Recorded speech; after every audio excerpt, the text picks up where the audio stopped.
Ladies and gentlemen, brothers and sisters, comrades in arms against the perpetual tide of intellectual mediocrity, I present to you the latest offering from the peculiar kitchen of Jonathan Pageau and Jordan Peterson, a stew so overcooked in its own abstractions that it would leave even the most ardent of postmodernists yearning for the simple clarity of a nursery rhyme. The paper in question, Identity, Individual and the State versus the Subsidiary Hierarchy of Heaven, is an attempted tour de force, a veritable Gordian knot of verbosity which, rather than being sliced through with the sharp sword of Occam's razor, is instead teased out in a manner most painfully reminiscent of a dentist extracting a particularly stubborn molar. First, we must address the sheer audacity of the title. The ambition to tackle the grand narrative of identity in relation to individual state and what they poetically label the subsidiary hierarchy of heaven conjures the image of Icarus waxing his wings for his ill-fated journey. The authors, with the hubris of theological salesmen, promise a voyage through the political, psychological, and spiritual realms, but end up delivering a sermon that is less a coherent argument and more a patchwork quilt of undigested philosophical tidbits. The paper opens with a meandering preamble about the crisis of identity in the modern and postmodern age. One can almost feel the author's yearning for a bygone era, where the streets were paved with the gold of simple truths. However, their analysis, burdened by its own complexity, collapses under the weight of its ambition. The attempt to dichotomize human existence into a stark contest between sovereign individualism and faceless statism is a reductionist view that would make even the crudest of political cartoonists blush. Then we wander into the wilderness of their philosophical musings, a journey as directionless as Moses in the Sinai.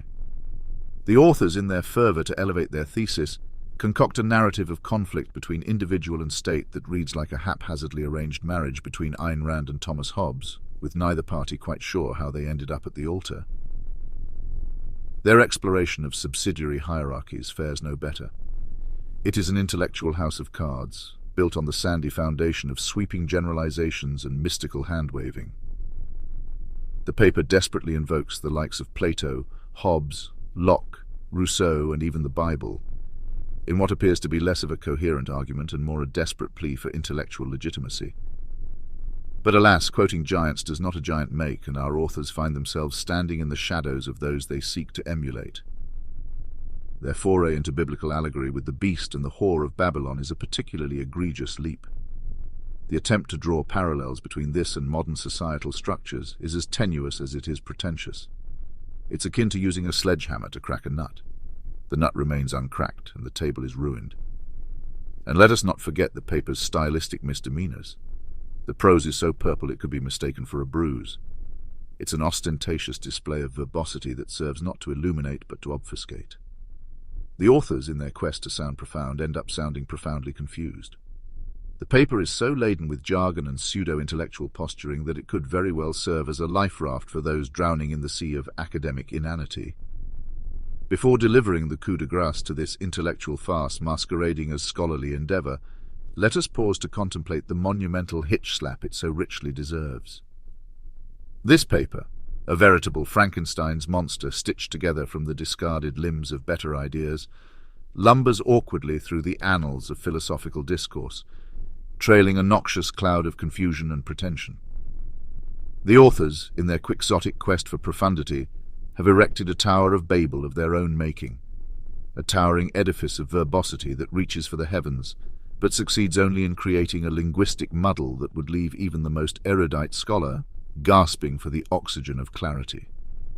It's as if our dear authors set sail on the sea of intellectual inquiry without a compass, charting a course through waters muddied by their own conceptual incontinence, only to find themselves marooned on the barren isle of cognitive dissonance.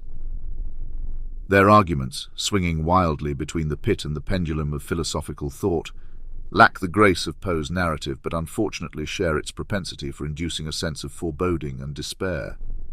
In their hands, the English language becomes not a tool of communication, but an instrument of torture, twisted and contorted until it cries out for mercy. The paper is less a scholarly work and more an exercise in intellectual masochism, a self-inflicted wound upon the body of academic discourse.